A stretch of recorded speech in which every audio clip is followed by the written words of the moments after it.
جوان بہن گھر پہ بیٹھی ہے اور تو شادی رچا کر آ گیا، وہ بھی میری مرضی اور اجازت تو دور، مجھے اطلاع تک دینے کا خیال نہ آیا۔ سفید دوپٹے کے حالے میں موجود سفید جلالی چہرہ دیکھ کر زنیرہ تو اندر سے کانپنے لگی۔ شاہویز کے گھر میں موجود دونوں ہی خواتین اپنے حلیے سے بہت نیک اور عبادت گزار دکھائی دیتی تھی۔ ایک تو شاہویز کی والدہ تھی اور دوسری ظاہر ہے اس کی چھوٹی بہن شاہدہ تھی۔ امی میری بات غور سے سنیں، میں نے آپ کو بتایا بھی تھا، منانے کی بھی کوشش کی تھی، یہ تک کہا تھا کہ اگر آپ یہاں نہ مانی تو میں خود شادی کر لوں گا، لیکن آپ میری کسی بات کو سننے کو تیار نہ تھی۔ بس ایک ہی ضد لگا رکھی تھی آپ نے، پہلے تیری بہن کی شادی ہوگی پھر تیری شادی کروں گی۔ تو کیا تیری بات نہیں سنی تھی میں نے؟ وہ اچانک اتنی زور سے چلائیں کہ زنیرہ نے ڈر کر شاہویز کا بازو تھام لیا۔ سنی بھی تھی تیری بات، پوری کرنے کا وعدہ بھی کیا تھا، لیکن تجھ پہ جو عشق کا بھوت سوار تھا، تجھے ماں کی بات سمجھ ہی کب آئی تھی؟ وہ اپنی لہو رنگ آنکھیں زنیرہ پر گاڑ کر اس سختی سے بولیں کہ اس کا دل بند ہونے لگا۔ میرے پاس اتنا وقت نہیں تھا امی، زنیرہ کی مامی اس کی شادی زبردستی اپنے رنوے بھائی سے کروانے جا رہی تھی اور میں آپ کے وعدوں کے انتظار میں بیٹھا رہ جاتا۔ وہ جب سے زنیرہ کو لایا تھا وہیں لاؤنج میں کھڑا سوالوں کے جواب دے رہا تھا، اور اب جو تو نے ماں کا دل دکھایا ہے، اس کی نافرمانی کی ہے، کیا جواب دے گا خدا کو؟ وہ تیزی سے ایک قدم آگے آئیں۔ زنیرہ بے ساختہ گھبرا سی گئی۔ تم اوپر چلے جاؤ زنیرہ، سیڑھیوں کے بعد جو پہلا کمرہ ہے وہ میرا ہے، میں آتا ہوں۔ وہ زنیرہ کی گھبراہٹ بھانپ کر تسلی دینے کی خاطر بولا، نہیں، یہ نہیں جائے گی اوپر، یہ میرا گھر ہے اور یہاں میری اجازت کے بغیر کوئی داخل نہیں ہو سکتا۔ امی خدا کے لیے زنیرہ کا نہیں تو میرا خیال کریں، صبح سے مارا مارا پھر رہا ہوں، بھوکا پیاسا ہوں، مجھے پریشان مت کریں۔ اور دوسرا نا، یہ کوئی گناہ نہیں ہے امی، اگر آپ میری ماں بن کر میرا ساتھ دیتی اور اس یتیم لڑکی کی مشکل میں اس کے سر پہ ہاتھ رکھتی تو مجھے کبھی بھی آپ کو ناراض کر کے یہ انتہائی قدم نہ اٹھانا پڑتا۔ اور یوں بھی مجھے اب بیوی کی ضرورت تھی، اپنا کماتا ہوں، شریعت مجھے اجازت دیتی ہے کہ کسی گناہ کی بجائے نکاح کا راستہ اختیار کروں۔ چلو زنیرہ۔ وہ اس کا ہاتھ پکڑ کر تیزی سے اوپر سیڑھیاں چڑھ گیا۔ زنیرہ نے آخری نظر اٹھائی تو دونوں چہروں پر نفرت کے سوا کوئی جذبہ نہ تھا۔ زنیرہ جو پہلے ہی مصیبتوں میں گھری ہوئی تھی، بچپن سے اس نے صرف دھتکار اور نفرت سہی تھی۔ اس کے ماموں کے اپنے 4 بچے تھے، ایسے میں جب وہ یتیم ہو گئی تو ماموں سے گھر لے آئے، مامی نے تو قیامت کھڑی کر دی۔ ماموں کا کچھ روب تھا، اس لیے زنیرہ کو کم از کم رہنے کی جگہ مل گئی، اس کے علاوہ تو اسے مامی اور اپنے کزن سے صرف دھتکار اور نفرت ہی ملی۔ کھانے پینے سے لے کر جوتے کپڑے تک اس نے ترس ترس کر زندگی گزاری۔ پڑھائی میں شروع سے بہت اچھی تھی، سو کالج یونیورسٹی تک تو اسکالرشپ پہ پڑھتی گئی۔ یونیورسٹی میں ہی شاہویز کو یہ ڈری ڈری سہمی سہمی سی خوبصورت سی لڑکی بہت پسند آئی تھی، مگر دوسری طرف زنیرہ جو پہلے ہی بہت محتاط تھی، شاہویز کو حتی الامکان نظر انداز کرتی رہتی، جبکہ اس کی دوستیں شاہویز کی شخصیت، شرافت اور زنیرہ کے لیے اس کی خاموش پسندیدگی کے باعث شاہویز کو بہت پسند کرنے لگی تھی۔ اسی لیے جب ماموں کی وفات کے ہفتے بھر بعد ہی مومانی نے اپنے رنوے بھائی سے اس کے نکاح کا اعلان کیا، ساتھ یہ بھی فرمایا، یہ تو میرے بھائی بہت درد دل رکھتے ہیں، یتیموں کے لیے اس نے خود اصرار کیا ہے تمہارے لیے، ورنہ کون پوچھتا بی بی تم کو۔ زنیرہ نے اس لمحے خود کو ہمیشہ کی طرح تنہا اور بے بس محسوس کیا۔ کئی راتیں رو رو کر گڑ گڑا کر اللہ سے دعائیں کرتی رہی۔ یونیورسٹی میں بھی تھکی تھکی رہتی، تبھی اس کی بہترین دوست فریہ کو تشویش لاحق ہوئی۔ اس کے اصرار پر ایک دن زنیرہ کا خود پہ قابو نہ رہا اور مامی کے ظلم و ستم کی مکمل داستان اس نے فریہ کو سنا ڈالی۔ بس پھر یہ سب کیا دھرا فریہ کا ہی تھا، اسی نے شاہویز سے بات کی، یوں زنیرہ کو بھی اس کی شرافت کے بارے میں قائل کیا۔ اب مسئلہ شاہویز کی ماں کی رضامندی پر تھا، جو ابھی نہیں کی ضد پکڑے بیٹھی تھی۔ تبھی شاہویز کو زنیرہ کو بچانے کے لیے ماں کی مخالفت مول لے کر اس سے نکاح کرنا پڑا، اور آج زنیرہ شاہویز کی بن کر بھی اتنی ہی لاچار اور مظلوم تھی۔ ایک طرف تو زنیرہ بیچاری جو ساس اور نند کے قہر کا نشانہ بنی ہوئی تھی، دوسری طرف ہر جمعرات ان کے گھر نظر و نیاز، عطا و جزا کی بابرکت محفلیں جمی رہتی تھیں۔ زمانے بھر کی ستائی ہوئی عورتیں پیرانی بی بی کے پاس مسائل کے حل کے لیے آتی تھیں۔ فخر النساء کوئی عالمہ نہ تھی، نہ انہیں جادو ٹونے یا وظائف و تعویذات کی کوئی خاص شدھ بدھ تھی، بلکہ وہ جگہ جگہ بیٹھے لوٹ مار کرتے پیروں فقیروں کی ماڈرن اور قدر حساس قسم سے تعلق رکھتی تھی۔ پنجگانہ نماز کی تلقین ہر عورت کو کرنا ان کا فرض تھا۔ خدا پہ یقین، نماز کی پابندی، دعاؤں میں خشوع و خضوع سے تو یوں بھی آدھے دنیاوی مسائل حل ہو جاتے ہیں۔ وہ بڑی کامیابی سے دین کے نام پہ کاروبار چلا رہی تھی۔ تعویذات پر عموماً وہ لوہے قرآنی اللہ کے نام لکھ کر عورتوں کو دے دیتی، قرآنی صورتوں کی تسبیحات کی نصیحتیں کرتی۔ ساس اور بہو کی ازلی روایتی چپلش کتنے ہی کاروباروں کو چلانے کی بجائے انہی میں سے ایک پیرانی بی بی کا کاروبار تھا۔ لوگوں کو وہ کہتی تھی گھر میں نحوست ہے، سائے ہیں، بیماری ہے، بیٹی کے رشتے میں کسی نے رکاوٹ ڈالی ہوئی ہے۔ انہیں ڈھیروں وظیفے اور مسنون دعاؤں کے علاوہ چھوٹی بڑی ہزاروں بے ضرر خیر و برکت کی عام سی دعائیں طویل اور مختصر زبانی یاد تھیں۔ مستقلاً بلا ناغہ وہ قرآن پاک پڑھنے سے آدھے سے زیادہ قرآن سمجھ چکی تھی، بلکہ حافظہ بھی ہو چکی تھی۔ کسی ساس کو بہو کے لیے دل نرم کرنے کا کہتے ہوئے، کبھی کسی بہو کو صبر کی تلقین کرتے ہوئے، کبھی کسی بوڑھے والدین کی ستائی اولاد کو فرما برداری کا درس دیتے ہوئے حسب ضرورت بڑی خوبصورتی سے آیتوں کے ترجمے سنایا کرتی تھیں۔ ان کے پاس آنے والی عقیدت مند خواتین ان کی فہم و فراست کی بڑی قائل تھیں اور انہیں اللہ والی باجی ہی کہا کرتی تھی۔ یوں ان کا کاروبار بڑی کامیابی سے جاری تھا۔ آنے والی حاجت مند عورتوں کو انہوں نے پہلے ہی کہہ رکھا تھا، میں تو چونکہ ایک بیوہ ہوں، بے سہارا عورت ہوں، 2 بچوں کی کفالت بھی میرے ذمہ ہے، لہٰذا خدمت خلق کے ساتھ ساتھ اگر میری کمائی کا بھی ذریعہ اللہ کا ذکر اور لوگوں کی بھلائی بن جائے تو اس میں کیا برائی؟ میں یہ کام اللہ کے بندوں کی بھلائی کے لیے کرتی ہوں، بے شک میری روزی روزگار بھی یہی ہے، کیوں جھوٹ بولوں تم لوگوں سے۔ وہ اپنا مطمع نظر لوگوں کو اتنی خوبصورتی سے بیان کر دیتی، کوئی چاہ کر بھی اختلاف نہیں کر سکتا تھا۔ وہ اپنے پاس آنے والی عورتوں کو ہمیشہ ہی پیار، محبت اور حسن اخلاق کا درس دیتی تھی۔ ان کے کاروبار کا ایک اصول یہ بھی بہت سنہرا تھا کہ گارنٹی دے کر بیڑا نہ اٹھاتی، بلکہ بات کے آخر میں یہ کہہ کر کہ آگے جو اللہ کو منظور، جس کے باعث وہ لوگوں کو اپنے اللہ پر توکل کا یقین دلا دیتی تھی۔ رفتہ رفتہ انہیں اپنے کام میں مہارت حاصل ہوتی گئی۔ ان کی مقبولیت کا گراف اتنا بلند ہو گیا کہ اس میں اپر کلاس کی خواتین بھی شامل ہو گئی تھیں۔ کچھ سچ اور کچھ جھوٹ کی ملاوٹ کے ساتھ اللہ کے بھروسے سے ان کا کام خوب چل نکلا۔ اب تو ان کی فیس بھی بہت زیادہ ہو چکی تھی۔ غریب غربا تو ان کے پاس آنا افورڈ بھی نہیں کرتے تھے۔ تعویذ خود سے لکھ کر دینے کے الگ ریٹ تھے، تسبیحات، درود و وظائف کے الگ۔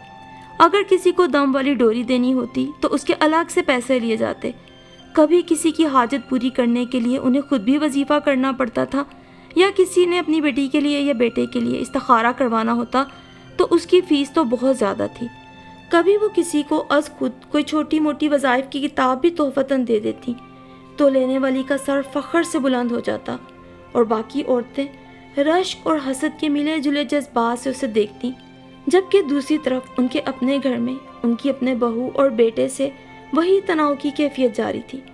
شاہویز آج بھی ماں کی منتیں ویسے ہی کر رہا تھا، امی مجھے معاف کر دے، میں مجبور تھا، دیکھیں اتنا انتظار نہیں کر سکتا تھا، مجھ سے منہ مت موڑے امی، میرا دل دکھ رہا ہے، مجھے اندازہ ہے آپ کو میری وجہ سے دکھ پہنچا، لیکن زنیرہ بہت اچھی ہے، آپ کے سارے دکھوں کی تلافی کر دے گی، بہت خدمت کرے گی آپ کی، وہ صرف آپ کی محبت کی بھوکی ہے امی، ماں باپ کو ترسی ہوئی ہے، آپ ذرا سی توجہ اور محبت دیں، آپ کی غلام بن جائے گی۔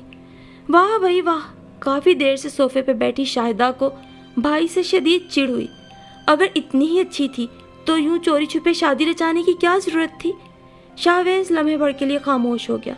بیچارے وہ شریف لوگ جسے یتیم سمجھ کر پالا، لڑکا پھنسا کر بھاگ کر شادی کر کے ان کا ہی منہ کالا کر گئی، اور تم اتنے زن مرید ہو کہ اس کے گھر والوں پر کیا گزری کبھی نہیں سوچ سکتے؟ جانے اس مکار لڑکی نے کون سا سفلی عمل کروا دیا تم پر، تمہارا دماغ مکمل طور پہ اس کے قابو میں ہے۔ تم چپ رہو شاہدہ۔ اوہ مجھے چپ کرا رہے ہیں، ہو جاتی ہوں، لیکن کس کس کی زبانیں پکڑو گے تم؟ وہ اور تیز ہوئی۔ امی مجھے آپ کے سوا کسی کی پرواہ نہیں، مجھے صرف آپ سے معافی چاہیے۔ ٹھیک ہی تو کہہ رہی ہے، گھر سے بھاگ کر شادی کرنے والیوں کو زمانہ کن ناموں سے یاد کرتا ہے، اندازہ ہے تمہیں؟ انہیں پھر غصہ چڑھا۔ امی، زمانہ تو ہر ایک کو کسی نہ کسی نام سے یاد کرتا ہے، ہاں مگر ہر ایک کو برے ناموں سے یاد نہیں کرتا۔ غضب خدا کا، نہ نسب دیکھا نہ خاندان، صرف شکل پہ فدا ہو کے گل کھلا بیٹھے شہباز۔ مجھے تم سے یہ امید نہ تھی۔ آواز میں زبردستی رکت پیدا کر کے انہوں نے دوپٹہ منہ پہ رکھ لیا۔ امی، کہہ تو رہا ہوں، مجبوری میں قدم اٹھانا پڑا۔ زنیرہ خود بہت اچھے کردار کی لڑکی ہے، وہ تو خود اس پہ تیار نہ تھی۔ یہ سب کرنا اس کے لیے آسان نہیں تھا۔ اس نے پھر لجا کر امی کے گھٹنے پکڑ لیے۔ ارے چل یہاں سے بے غیرت، خوب جانتی ہوں میں ایسیوں کے کردار کو، جانے کیا کیا چاند چڑھا کر آئی ہے۔ اور معافی، وہ تو بھول جا، اب میرا دل دکھانے کی خوب سزا ملے گی تجھے۔ ڈر اب تو اللہ کی پکڑ سے، ماں کو ناراض کر کے تو نے اللہ کی پکڑ کو خود آواز دی ہے۔ مجھے آپ کی ناراضگی کا احساس تو تھا امی، لیکن یہ اندازہ نہیں تھا کہ آپ ایک ماں ہو کر بھی مجھے بددعائیں دینے پہ اتر آئیں گی۔ میں تجھے کوئی بددعا نہیں دے رہی شہباز، تیرا اپنا کیا تیرے سامنے آئے گا۔ دکھی ماں جو ہوتی ہے نا، اس کے دل سے جو آہ نکلتی ہے بڑا اثر رکھتی ہے، سمجھا؟ چلا جا میری نظروں کے سامنے سے۔ اور یوں شہباز، جو کئی ہفتے سے ماں کو منانے کی کوششیں کر رہا تھا، ایک مرتبہ پھر ناکام ہو گیا۔ بالآخر شہباز کی کوششیں اور زنیرہ کی دعائیں رنگ لے آئیں۔ اسے جدہ میں بہت اچھی نوکری مل گئی۔ وہ زنیرہ کو بھی اپنے ساتھ لے جانا چاہتا تھا، مگر ابھی وہاں جا کر کچھ پیپر ورک کرنا ضروری تھا، سو وہ اسے ڈھیروں تسلیاں اور چند دن میں اپنے پاس بلانے کا وعدہ کر کے چلا گیا۔ پیچھے تنہا رہ گئی زنیرہ۔ شاہدہ اور فخر النساء بات کرنا تو دور، اس کی طرف دیکھنا بھی پسند نہ کرتی۔ اس کے اپنے کمرے سے نکلنے پر پابندی تھی۔ وہ روزانہ صبح سے دوپہر تک بھوک برداشت کرتی۔ جب اسے یقین ہو جاتا کہ اس کی ساس اور نند دوپہر کے کھانے کے بعد اپنے کمروں میں جا چکی ہیں، تب نیچے اترتی۔ باورچی خانے میں کبھی کبھی کچھ کھانے کو مل جاتا تو ندیدوں کی طرح جلدی جلدی ٹھونستی، اور کبھی خالی برتن اور لاک کیا ہوا فریج اس کا منہ چڑھا رہے ہوتے۔ رات کا کھانا بھی 12 بجے کے بعد کسی دن کھانے کو ملتا، کسی دن نہیں۔ شہباز کو گئے 12-15 دن ہو گئے تھے۔ وہ اپنا فون بھی زنیرہ کے پاس چھوڑ گیا تھا۔ ان دونوں کے درمیان فی الحال جو مختصر بات ہوتی تھی، وہ بھی شہباز کسی پبلک بوتھ سے کرتا تھا۔ روز کہتا تھا، بس آج کل میں موبائل لے لوں گا۔ تب تک زنیرہ اپنی اکیلی دوست فریحہ سے ہی باتیں کر کر کے دل بہلاتی تھی۔ اپنے کھانے پینے کی مشکل کا ذکر بھی اس نے جب فریحہ سے کیا تو وہ پریشان ہو گئی۔ ارے اس طرح تم آئندہ 10 دن میں ہی بھوکی مر جاؤ گی، تو اور کیا کروں؟ تانگ جھانگ کرتی رہا کرو، موقع دیکھ کر فریج سے کوئی پھل کوئی دودھ نکال کے اوپر رکھ لیا کرو۔ اب تک کیا صرف پانی پہ زندہ ہو؟ فریحہ نے اپنا سر پیٹ لیا، اور پھر اگلے ہی دن اس نے فریحہ کی ہدایت پر عمل کرتے ہوئے فریج سے کچھ پھل ڈبل روٹی چرا کر اپنے کمرے میں رکھ لی۔ خیر گزری جو اس کی ساس نند نے دیکھ نہ لیا، ورنہ اس کا حشر کر دیتی۔ جمعرات کے درس کے بہانے پیرانی بی بی کے چلتے اس کاروبار کا بھونڈا بھی اس پر ایک دن تب پھوٹا جب اچانک وہ لاؤنج میں آئی۔ اپنی ساس کا یہ روپ دیکھ کر دنگ رہ گئی، جو ایک مخملی ڈبیا اپنے ہاتھ میں پکڑے بیٹھی تھی۔ ڈبیا کھول کر انہوں نے اس میں سے جھلملاتا ہوا بریسلیٹ نکالا۔ ہائے اللہ امی، یہ کہاں سے آیا؟ شاہدہ اچھل پڑی۔ بیگ صاحب کی بیوی ہے، موٹی سی، جو ڈیفینس سے آتی ہے۔ لڑکی کا رشتہ ہو گیا ہے نا، تو نذرانہ لائی تھی۔ کتنا پیارا اور کتنا مہنگا ہوگا نا۔ ہاں، وہ گہرا سانس لے کر دوپٹہ کھولتی ہوئی صوفے پر بیٹھ گئی۔ ساری زندگی گزر گئی ٹٹ پونجیوں سے، 1500 سے میٹتے۔ اصل پھل کھانے کا وقت تو اب آیا ہے۔ سنا ہے 3 بیٹیاں ہیں ان کی۔ وہ بڑی ہی محبت سے بریسلیٹ کو دیکھتے ہوئے شاہدہ سے مخاطب تھی۔ اب کہوں گی نصیبن سے، میری بیٹی کے لیے بھی کوئی اونچا گھرانہ دیکھو، اور یہ کمبخت شہباز جانے کن بھکمنگوں کی سوغات سمیٹ کر لیا۔ ہوتا نا آج کمارا تو جہاں دل چاہتا وٹے سٹے میں رشتہ کرواتی۔ ارے اتنا مانتی ہیں عورتیں مجھے، بھلا انکار کی جرت تھی کسی میں؟ مگر اس حرافہ کا جادو سر سے اترے تب نہ۔ پیرنی بی بی کچھ دیر پہلے والی اپنی نرم گفتاری کی ایکٹنگ بھلا کر اب تنفر زدہ لہجے میں اسے 3-4 ہلکی پھلکی گالیوں سے نواز چکی تھی، جبکہ شاہدہ جگر جگر کرتے بریسلیٹ کو کلائی میں پہن کر دیکھ رہی تھی۔ زنیرہ جو اپنی ساس اور نند کے اس رویے کو ان کا وقتی غصہ سمجھتی تھی، آج ان کا یہ دوسرا روپ دیکھ کر دنگ رہ گئی تھی، اور الٹے قدموں اپنے کمرے میں واپس آ گئی۔ ڈر کے مارے اس نے کمرے کے اندر سے کنڈی بھی لگا لی تھی، اور پھر ہر جمعرات وہ اپنے ٹیرس سے نت نئے چہروں والی عورتوں کو، اور وہ بھی اتنی زیادہ تعداد میں، اپنے گھر آتا دیکھ کر گھبرا سی جاتی۔ دبے قدموں جا کر ڈرائنگ روم میں جھانکتی تو وہاں درس دیا جا رہا ہوتا۔ پیرانی بی بی سفید چادر پر میرون گاؤں تکیوں سے ٹیک لگائے اگربتی کے دھوؤں کے اس پار اپنے ہاتھ میں پکڑی تسبیح گھماتے ہوئے بڑے رقت آمیز انداز میں دور حاضر کی نفسا نفسی پر افسوس کر رہی ہوتی۔ درس دیتے دیتے بھی ان کی چیل جیسی نظروں نے پردوں کے پیچھے سے جھانکتی زنیرہ کو دیکھ لیا۔ بیان کے تسلسل میں رکاوٹ آ گئی، لمحہ بھر کو چپ رہ گئیں۔ عورتوں نے مڑ مڑ کر اسے دیکھنا شروع کر دیا۔ زنیرہ حسب معمول گھبرا کر پلٹی اور تیز تیز سیڑھیاں چڑھتی اپنے کمرے میں آ گئی۔ یتیم بچی ہے، ماں اور بھائی عمرہ کرنے گئے ہوئے ہیں، کچھ دنوں کے لیے چھوڑ گئے ہیں، آئیں گے تو چلی جائے گی، شرماتی ہے، اسی لیے پردے کے پیچھے سے سن رہی تھی۔ پل بھر میں اپنے پاس سے کہانی گھڑ کر انہوں نے تمام خواتین کو مطمئن کیا تھا۔ نیاز مند عورتوں کے چہروں پر اس اللہ والی کے لیے مزید عقیدت مندانہ تاثرات چھا گئے، جو ہمیشہ ہی پیرانی بی بی کے اپنی ذات پر غرور کو مزید تقویت بخشتے تھے۔ اور پھر اگلے دن جمعے کی نماز پڑھ کر زنیرہ نے خشوع و خضوع سے اپنے اور شاہویز کے رشتے کی پائیداری کے لیے دعا کی، اس کی سلامتی اور رزق میں کشادگی کے لیے دعا کی۔ اس پل اس نے خود کو ایک بار پھر بے حد تنہا محسوس کیا۔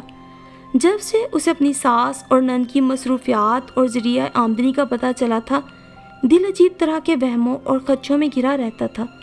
کبھی اسے لگتا وہ کوئی دم درود کر کے کہیں زنیرہ کا دماغ ہی نہ الٹ دیں، تو کبھی لگتا شاہویز کا دل نہ اس کی طرف سے پھیر دیں۔ ایسے میں جب فریحہ سے اپنے خدشات کا ذکر کرتی تو وہ الٹا اسے ہی ڈانٹنے لگتی۔ تم پاگل ہو، اکیلی ہو نا، اس لیے اس طرح کا غلط ملط سوچتی رہتی ہو، بھلا کوئی اپنی اولاد کے لیے بھی ایسا کر سکتا ہے؟ اکیلی رہ رہ کے تم گھبرا گئی ہو، تم کہو تو تمہارے گھر آ جاؤ۔ پاگل ہوئی ہو، اس میں پاگل پن کی کیا بات؟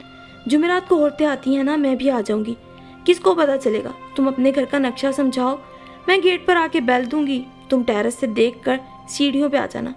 اس نے منٹوں میں سیٹنگ کر ڈالی۔ وہ ایسی ہی تھی، اگلے دن وہ اس کے روبرو تھی۔ زنیرہ کتنی ہی دیر اس کے گلے لگ کر سسکتی رہی، جانے میں کہاں پھنس گئی ہوں فریحہ، اب دیکھو شاہویز نے اب تک اپنا فون نہیں لیا، ایڈریس بھی مستقل نہیں ہے، میں کیا کروں؟ خدا پر یقین رکھو، آہستہ آہستہ سب ٹھیک ہو جائے گا، فریحہ نے اسے تسلی دی۔ پھر اپنا ہینڈ بیگ کھولا، تھوڑے سے پھل، چاکلیٹس، بسکٹس اور چپس کے پیکٹ، دودھ اور جوس، اتنی ساری چیزیں دیکھ کر زنیرہ کی آنکھیں بھر آئیں۔ میں کیسے تمہارا احسان اتاروں گی فریحہ؟ تم اس احسان کو یاد نہ کرو تو یہی میرے احسان کا بدلہ ہوگا۔ اچھا وقت کم ہے، ایک ہفتہ اس سے کام چلا لو، پھر نیکسٹ تھرسڈے کو اور لے آؤں گی۔ وقت کم تھا، وہ جتنی خاموشی سے آئی تھی اتنی خاموشی سے چلی گئی۔ اور پھر اس رات شاہویز نے اپنے نئے فون سے اس سے پوری رات باتیں کی۔ فریحہ نے ٹھیک کہا تھا، آہستہ آہستہ سب ٹھیک ہو جاتا ہے۔ فجر کی نماز ادا کر کے بہت دن بعد سکون کی نیند سوئی تھی، لیکن یہ نہیں جانتی تھی کہ مسافر منزل پر آ کر بھی بھٹک جاتے ہیں۔ دیر سے سونے کی وجہ سے دوسرے دن دوپہر کے قریب اس کی آنکھ کھلی، پیٹ میں چوہے دوڑ رہے تھے۔ اس نے جلدی سے ایک سیب دھو کے کاٹے بغیر کچر کچر کھا لیا اور دیر تک فریحہ کو دعائیں دیتی رہی۔ ظہر کی نماز ادا کر کے موبائل کی تلاش میں نظر دوڑائی کہ شاہویز کہیں اسے فون نہ کر رہا ہو، مگر فون نہیں تھا، جہاں رات اس نے رکھا تھا وہاں بھی نہ تھا۔ وہ ہونک ہو گئی، پورا کمرہ چھان مارا، ایک ایک چیز الٹ پلٹ کر دی، مگر موبائل وہاں ہوتا تو ملتا۔ وہ بے بسی سے بیٹھ کر رونے لگی۔ اسے شک تھا کہ شاہدہ نے اس کے کمرے سے موبائل اٹھا لیا۔ ان کے پاس ہر کمرے کے لاک کی چابی موجود تھی، اور کل جب شاہویز نے اسے فون کیا تھا اس سے پہلے یقیناً فخر النساء کو یہ بات بتا چکا تھا کہ اب زنیرہ سے فون پر بات کرے گا۔ مصیبت یہ تھی کہ وہ نہ ان سے پوچھ سکتی تھی نہ کچھ کہہ سکتی تھی، نیچے جا کر سیل تلاش کرنا تو ناممکن تھا۔ اسے لگ رہا تھا کل وہ رسیوں کی جکڑن سے آزاد ہوئی تھی اور آج کسی نے اس کے ہاتھ پیر ہی کاٹ ڈالے تھے۔